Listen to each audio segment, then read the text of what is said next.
ṣolúyọ̀lé ṣàlẹ̀ yín ni àbí ìjẹ̀bú ọmọ ṣàlẹ̀ jọjọ bí ẹni pé kò róbìnrin rí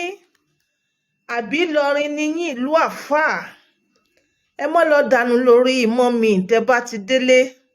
It is about talking normal, smiling normal, touching normal, holding normal ní í ṣe. Ẹ mọ́ lọ dànù lórí ìmọ̀ mi tẹ́ bá ti délé. Ẹ̀yin tèmi ṣàlàáfíà lẹ́wọ̀n gẹ́gẹ́ bí èmi ọ̀pọ̀n bàtú ṣe wà lénìí. Thank you for joining me. Lórí ọ̀rọ̀ tòní òní ẹlẹ́yìn. Ǹjẹ́ mo lè ṣe lẹ́yìn? Ǹjẹ́ ẹlẹ́yìn àbí ẹ̀ṣẹ̀ ni àbí bíbásùn ẹlẹ́yìn ni mo sọ? Yes, ẹ̀yin tèmi ọkọ àtìyàwó ni mò ń kọ́. So lórí ọ̀rọ̀ tẹlẹ́yìn yìí màá dẹ̀ sọ advantage ẹ̀. Ṣóyé yín then àwọn nǹkan táwọn èèyàn mi máa ń sọ. Yes. Then mo fẹ́ yá voice àfáà mi kan lórí ọ̀rọ̀ tẹlẹ́yìn. Bẹ́ẹ̀ kí n tó débẹ̀ yẹn lóní ṣókí wọ́n lọ dànù lórí mọ́mì tó bá ti délé torí tó bá ti lọ dànù lórí mọ́mì wọ́n á gbé nǹkan gbẹ̀yìn ẹ sharp wọ́n á gbé nǹkan gbẹ̀yìn ẹ. Ẹ mọ́ gbàgbé gbogbo wa pátá nìmọ́lá bámúbámú ẹni tílẹ̀ bá mọ́ bá ní bàrà wò kí a mọ̀ sá. Ẹ má sọ pé kí n wá sọ mí níbi tó gbé yá o torí pé kí ni gbogbo ọ̀rọ̀ yìí kan gbogbo wa mú bámúbámú gbogbo ọ̀rọ̀ yìí kan gbogbo wa bámúbámú. Ọ̀rọ̀ yìí a fi kọ́gbọ́n ní ibẹ̀ mi ní fẹ́ kí n divert. Ọ̀rọ̀ ti ìyàwó pásítọ̀ tí babaláwo lu mọ́gùn. Ìyàwó pásítọ̀ ti sọ̀rọ̀ in fact ìròyìn jẹ́ ká mọ̀ pé ọkọ rẹ̀ pásítọ̀ gangan ó ti lu mọ́gùn lórí rẹ̀ rí. Ẹ̀yin tèmi ẹ ṣàmí tẹ́ ẹ bá lè comment ẹ mọ̀ tẹ́ like. Ọlọ́run ò ní sọ yín di gbẹ̀wù dání o. Ọlọ́run ò ní jẹ́ kí wọ́n change kádàrá yín. Ọkọ mọ̀ pé ìyàwó yín àlè árímọ́ ó lu mọ́gùn lórí ẹ̀ kò dẹ̀ rí kankan ṣe sí i. Tó o bá tiẹ̀ lé lọ ìwọ́gun ò lè sádànù fẹ́mi ẹ̀. Ọlọ́run ló yọ pásítọ̀ o. Ọlọ́run ló yọ pásítọ̀. Àmọ́ àwa ọmọ èèyàn tó dẹ pàkúté fúnra wọn nísìnyí wọ́n wá fẹ́ ṣe wọ́n fẹ́ júyà story wọ́n fẹ́ júyà. Àwọn ò tí ì ṣe kankan o àwọn ò ṣe kankan o kódà ogun lémi ní 4 hours more than 4 hours ìyàwó àtọkọlọ́kọ. Ibẹ̀ kọ́ ni mò ń lọ ẹgbẹ́ dàbá ta attention mi ẹ dákun ẹ bẹ̀rù Ọlọ́run. Àwọn èèyàn tó sọ fún mi conclude ló jẹ́ kí wọ́n á bá wọn pé rárá àwa ti rí story tán pátápátá ẹ̀yin lẹ rí kó tó di pé mo wá sọ lórí social media. Lórí tèmi ẹ mọ̀ pa action mi tẹlẹ́yìn là ń lọ. Ẹlẹ́yìn ìdẹ̀ fẹ́ kí gbódò yìí ìfẹ́ kí fídíò yìí kó pọ̀. Ẹ ń pa action mọ́ wa lára ẹ̀yin èèyàn. Ẹ ń pa action eléyìí ò dáa tọ̀hún ò dáa. Mo ti sọ wípé lẹ́yìn ìbálòpọ̀ standing torí pé kí ni wàá fẹ́ gbé obìnrin tó jẹ́ wípé obìnrin yẹn ní weight jù ẹ lọ ìwọ sì ní ọkùnrin ẹsẹ̀ rẹ tiny ni. Ìgbà wo ni ò ní stroke ò ní rí ṣekíṣekí òun ni mo fi sọ wípé ìbálòpọ̀ standing wọn ò sọ pẹ́sẹ̀ ni bẹ́ẹ̀ nítorí health. Ẹ̀yin kan tí wọ́n fẹ́ já ìbálòpọ̀ lẹ́yìn mi ò sọ pé bí wọ́n ti ń tegá o Ọlọ́run ti sọ pé ẹ gáfárà fún ibi tó ti ń tegá ẹ sì gáfárà fóbìnrin nígbà tó bá ń ṣe nǹkan oṣù ẹ gáfárà fóbìnrin nígbà tó bá ń ṣe nǹkan oṣù kí ó fi mọ́ yes báwo lẹ ṣe fẹ́ mọ́ bá a sùn pẹ̀lú pé ó ń ṣe nǹkan oṣù that is not good. Ṣóyè yín ìbálòpọ̀ ẹlẹ́yìn ó kàn dàbí pé ẹ̀ ń ṣe ìbálòpọ̀ pẹ̀lú ẹran láti mi sọ ìbálòpọ̀ tibigá ni mò ń sọ o tibigá kìí ṣe tẹlẹ́yìn. Ẹlẹ́yìn ibi ẹ̀yìn méjì ló wà ibi tá a ti ń ṣe gá àti ibi tí wọ́n ti ń bímọ. Tẹ́ ẹ bá mọ gá ìgbẹ́ ibi wọ́n ti ń yàgbẹ́ Ọlọ́run ní kẹ́ ẹ jìnnà sí yẹn. Ànábì Mùsá sallallahu alaihi wasallam sọ wípé èèyàn tó bá ń ṣe èèyàn yẹn bí níjọ́ gbẹ̀ndẹ̀ àlùkìyọ́mà like it will just be like exempted. So ẹ̀yin àfáà tẹ́ bá ti mọ̀ ẹ́ tó sọ. So nísìnyí mo fẹ́ gbọ́ ọ̀rọ̀ àfáà mi kan wọlé ege kẹ́yìn náà gbọ́ ìkúnlẹ̀. Tó bá jẹ́ pé ibi tí wọ́n ti ń bímọ ni ló ti fẹ́ báyàwó rẹ̀ lò pọ̀ no anyway ò bá mọ́ gba orí sòfà ibẹ̀ ló máa wọlé sí ò bá mọ́ gbé tí ibẹ̀ ló máa wọlé sí. Lẹ́yìn tí àfáà mi yìí bá sọ̀rọ̀ tán ẹ̀yin tèmi màá wá sọ advantages níbẹ̀ fún yín advantages ibẹ̀ fún yín ṣóyé yín bẹ́ẹ̀. Ẹ jẹ́ ká gbọ́ ọ̀rọ̀ àfáà mi yìí. Àwọn náà wọ́n máa ń kọ́ ọkọ àtìyàwó ni àfáà mi yìí Ọlọ́run bá mi dúpẹ́ fún un torí pé kí ni òun náà nífẹ̀ẹ́ ọkọ àtìyàwó bí èmi náà ṣe nífẹ̀ẹ́ ọkọ àtìyàwó tá a fẹ́ kí ìbálòpọ̀ ọkọ àtìyàwó kó dàbí bọ́rìn àfáà mi ẹ mọ̀ sọ English o ẹ jẹ́ ń gbé ń kó bí tẹ́tí sọ yín tẹ́tí mọ́ sọ English yìí àfáà mi yìí gbọ́ English wọ́n sì mọ ké wọ́n mọ̀ túmọ̀. òun ní jẹ́ tẹ́sibíyà wọ́n dẹ̀ ti ń ṣe Islam kan tó dé. tẹ́sibíyà. ọ̀rẹ́ wá jìjà láàrin ọkọ àtìyàwó kan láyé Ànábì Muhammad sallallahu alaihi wasallam lórí pé mo fẹ́ gbẹ̀yìn wọlé ò lè gbẹ̀yìn wọlé mo fẹ́ gbẹ̀yìn wọlé ò lè gbẹ̀yìn wọlé. ọkùnrin bá wá bá Ànábì Muhammad sallallahu alaihi wasallam. ó ṣeun àfáà mi o. ó ṣe Ọlọ́run ǹjẹ́ mo lè gba ẹ̀yìn wọlé síyàwó mi tàbí fẹ́ lájọṣepọ̀ tẹ́lẹ̀ bá wọra tán ṣé mo lè gbẹ̀yìn wọlé. tẹ́lẹ̀ bá wọra. Ànábì ẹ máa wá gbọ́n tá Ànábì wí o Ànábì wa ní kayfa qulta báwo ló ṣe ń sọ o ihò méjì ní bẹ lára obìnrin ihò kan ń bẹ lọ́wọ́ wájú ihò kan ń bẹ lọ́wọ́ ẹ̀yìn èyí tí ń bẹ lọ́wọ́ wájú ibẹ̀ lọ́mọ ti ń jáde èyí tí ń bẹ lọ́wọ́ ẹ̀yìn ibẹ̀ lẹ́gbẹ́ ti ń jáde. Ànábì wa bí léèrè pé àmì duburiha fi duburiha ṣé ó bá gbẹ̀yìn wọlé yìí ṣé bí ihò tẹ̀yìn ló fẹ́ lọ tì bọ̀ ní fàìdà káàdà záàlìkà tó bá jẹ́ pé bí ihò tẹ̀yìn ní fàlà Islam fàyè gbà ó kódà ẹ̀ṣẹ̀ ni. áwò àmì duburiha fi kubliha àbí tó bá gbẹ̀yìn wọlé yìí ṣé bí ihò wájú tá a mọ̀ yẹn náà ló lọ tì bọ̀ tó bá yẹ pé bí ihò wájú bá ní fànà Islam fàyè gbà yàn nítorí pé kí ni Al-Qur'an ní fa'atu harsakum annashi'tum ẹ wọlé síyàwó yín lọ́nà tó bá gbà wòye tó bá ti jẹ́ pé bí ihò kan yẹn náà lẹ́ẹ̀bà lọ tì bọ̀ ní o tó bá yẹ pé bí ihò wájú yẹn ni fa'atu harsakum annashi'tum ẹ lè gòkè wọlé ẹ lè gbẹ̀gbẹ́ wọlé kódà tẹ bá má ààyè téèyàn máa gbà téèyàn bá fi lè gba ìsàlẹ̀ wọlé ẹ lè gbàbẹ̀ wọlé tó bá ti jẹ́ pé lójú ààyè kan yẹn náà ni kì í ṣe pé torí nǹkan kan torí pé Islam Ọlọ́run gangan fúnra lára rẹ̀ ó gbé sex kalẹ̀ láàrin ọkọ àtìyàwó láti fi lè jẹ́ kí wọ́n lè gbádùn ara wọn ni. àná ẹ mọ́ sọ òyìnbó ẹ mọ́ sọ òyìnbó. tíyàwó yẹn bá béèrè irú nǹkan báyìí tàbọ́kọ yẹn bá béèrè kí ẹ má fojú oníṣekúṣe Islam sún wa ká lórí ẹ̀ láti jẹ́ pé ibi òwájú ń bá ni ó gbà wọlé ká má fojú oníṣekúṣe wòyàwó wa àbí ọkọ wa tó bá béèrè irú ẹ̀ kájọ gbádùn ara wa tán náà lọ́lọ́run gbé tó bá ti jẹ́ pé láàrin lọ́kọ láyà wallahu a'lam. ẹ ṣeun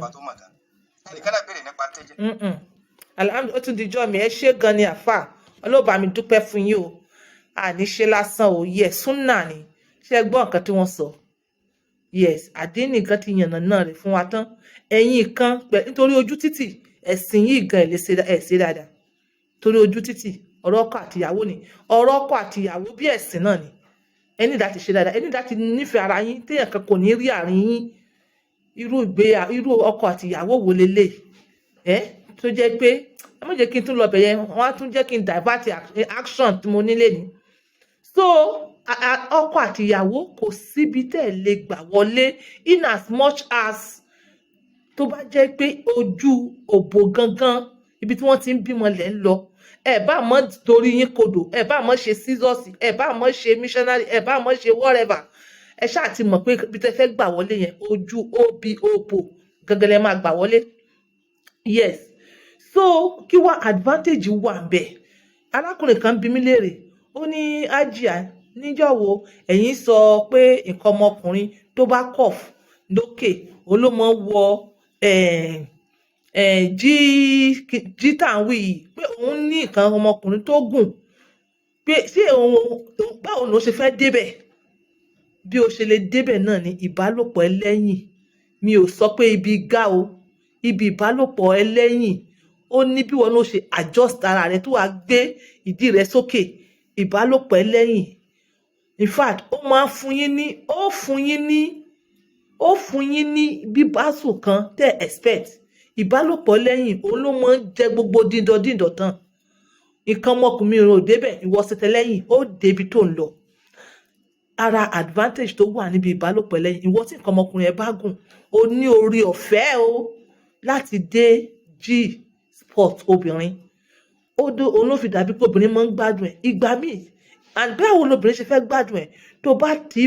ti tì í bọ̀ wàá wá mú ọwọ́ rẹ wàá wá mú tó bá ṣe ìbálòpọ̀ lẹ́yìn o wà ní total control of what you are doing o lè fi ọwọ́ ṣe anything bó ṣe wù ẹ́ ìbálòpọ̀ lẹ́yìn là ń sọ torí ìbálòpọ̀ lẹ́yìn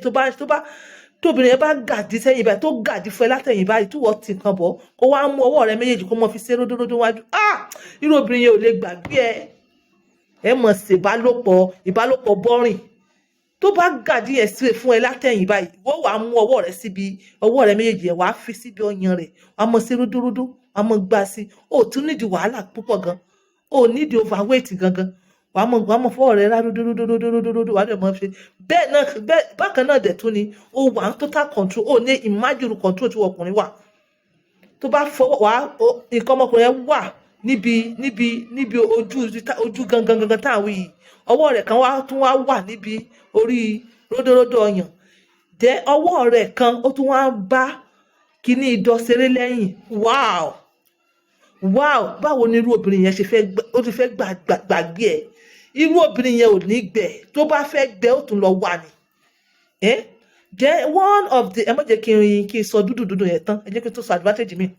Then one of the advantage tó wà bẹ́ẹ̀ ni pé kò sí nǹkan tó kàn ẹ́ pẹ̀lú pé ẹnu obìnrin rùn àbí ẹnu ọkọ rùn ìbálòpọ̀ ẹlẹ́yìn ni kò sí nǹkan tó kàn ẹ́ pé ojú obìnrin mi yìí ó ṣe wá jóná lẹ́gbẹ̀ẹ́ àbí ẹ̀kẹ́ ọkọ mi ṣe wá jóná ẹ fúnra yín ní space àwọn míì ojú mọ́ ń discourage wọn ìwọ tó bá ti mọ̀ pé ojú ìyàwó rẹ̀ ń discourage ẹ ní àti bá a sùn ẹlẹ́yìn ló fit yín bẹ́ẹ̀ meanwhile nǹkan tó ń discourage ẹ lójú ìyàwó rẹ̀ àbí ọkọ rẹ̀ ẹ take care rẹ̀ then again wait kò sí pé bóyá obìnrin sùn lé ẹ ó wúwo àbọ́kùnrin sùn lé ẹ ó wúwo kò sí yẹn bẹ́ẹ̀ wait oníkálukú wà lọ́tọ̀ọ̀tọ̀ then kò sí nǹkan tó kàn ẹ́ pé ìdí ìyàwó mi pẹlẹbẹ àwọn ìyàwó mi flat nítorí pé kíni obìnrin bá dojúkọ rẹ̀ tó gàndí sí ẹ automatically ìdí rẹ̀ máa yọ kò sí bóbìnrin ṣe lè ní bó ṣe lè ní ìdí tó flat tó bá ti dàbí tó bá ti fẹ́ ṣe tẹ́lẹ̀ ìdí ẹ̀ máa lọ sókè ọmú gan máa wá yọ síta bó ṣe bend yẹn wàá ní orí ọ̀fẹ́ láti fọwọ́ kan ọyàn ó di automatically ni tó bá bend àbá ọyàn yẹn ó yọ síta ká máa sọ pé àwọn èèyàn tọ́lọ̀ ń bù ní ọyàn díẹ̀díẹ̀ ó wá dàbẹ̀ pé ọyàn yẹn pọ̀ dáadáa ní ẹlẹ́yìn so ìbálòpọ̀ ẹlẹ́yìn dùn gan but àwọn èèyàn wọ́n fẹ́ bàjẹ́ wọ́n fẹ́ sọ pé ń cause heart attack báwo ló ṣe fẹ́ cause heart attack ìwọ tí heart attack bá fẹ́ mú ó dàbọ̀ ò ṣe kankan wàá ní heart attack ìwọ tó bá fẹ́ kú lórí ìbálòpọ̀ kìí ṣe pé torí pé ó ṣe style lẹ́yìn o nítorí pé Ọlọ́run ti kádàrá pé bí wo ṣe bá lọ nìyẹn ẹ mọ́ pa action mọ́ wa lára survey kan jẹ́ ká mọ̀ pé níbì kan nílùú òyìnbó wọ́n ṣe survey yẹn wọ́n rí pé òun ni wọ́n ń ṣe jù òun ni wọ́n ń gbádùn jù kí ló dé tẹ̀yìn kan fi fẹ́ yọ wọ́n ti sọ pínísì pé kò í ṣẹ̀ṣẹ̀ in as much as ẹ gbọ́ sílẹ̀ kan kìí ṣe ibi tẹ́ ti ń ṣe gá ẹ sì mọ́ ṣe ìbálòpọ̀ nígbà tí ìyàwó yín bá ń ṣe nǹkan oṣù nígbà tí ìyàwó yín bá ń ṣe nǹkan oṣù like tẹ́ bá sọ wípé ìwọ tí ẹ gbàtọ̀ ìwọ tẹ̀lé àdéhìn ṣó yẹ like ìgbà tóbìnrin bá ń ṣe nǹkan oṣù yẹn ó classify pé kò mọ́ ó classify pé gbogbo ìdọ̀tí ara rẹ̀ òun ló constitute ẹ̀jẹ̀ yẹn tó ń dà ṣé gbà yẹn ni wọ́n wà lọ tì nǹkan rẹ̀ bọ̀ báwo ló ṣe mọ̀ pé ò ní pàṣẹ ìdọ̀tí ara rẹ̀ sára tiẹ̀ so ẹ ní sùúrù ẹ jẹ́ kóbìnrin parí mo believe pé ẹ understand fídíò yìí fún gbádùn ọkọ àtìyàwó ni àwọn ọkùnrin ọkọ àtìyàwó tó bá dẹ̀ ṣe bẹ́ẹ̀ wọ́n máa ń nífẹ̀ẹ́ ara wọn ẹ bá ti rí ọkọ àtìyàwó tí wọ́n ń gbádùn ìbálòpọ̀ ara wọn ẹ mọ̀ ẹ̀rọ tó bá ti rí wọn máa ṣe mẹ̀nẹ̀mẹ̀nẹ̀mẹ̀nẹ̀mẹ̀nẹ̀ in fact ìbálòpọ̀ wọn mọ̀ wù yín inú ara wọn sì máa ń dùn síra wọn àwọn ọmọ wọn sì máa ń lálùbáríkà ṣó yé yín àwọn obìnrin wọn mọ̀ sọ fún mi pé kí ló fẹ́ ṣe fún mi tọkọ mi ò ṣe fún mi ṣó yé yín sọ ẹ̀yin obìnrin ẹni bẹ̀rù Ọlọ́run ẹ̀yin ọkùnrin wọn ò ní gbà tọwọ́ yín gbé mi lẹ́yìn lọ́wọ́ o wọn ò ní gbà tọwọ́ yín gbé mi lọ yín lọ́wọ́ ẹ ní wà nílé ayé tẹ́mọ̀ rí àlè ọkọ ìyàwó yín tẹ̀dẹ̀ nílé sọ̀rọ̀ arímọ́ ẹ̀tún wá lu mọ́gùn lára ìyàwó yín Ọlọ́run ìwọ tó ń rí mi yìí Ọlọ́run jẹ́ ti ẹ̀ rí bẹ́ẹ̀ ẹ ṣàmì bẹ́ẹ̀ bá ṣàmì ẹ like ó dàbọ̀ this is on point by 2 using my words for others it is about doing normal holding normal talking normal níṣẹ́ wọ́n lọ dànù lórí ìmọ̀ mi tó bá ti délé ẹ̀yin ìyàwó náà ẹ mọ̀ lọ dànù lórí ọkọ yes ẹ ṣe wàràwàrà ẹ pè wàràwàrà lórí on point by 2 WhatsApp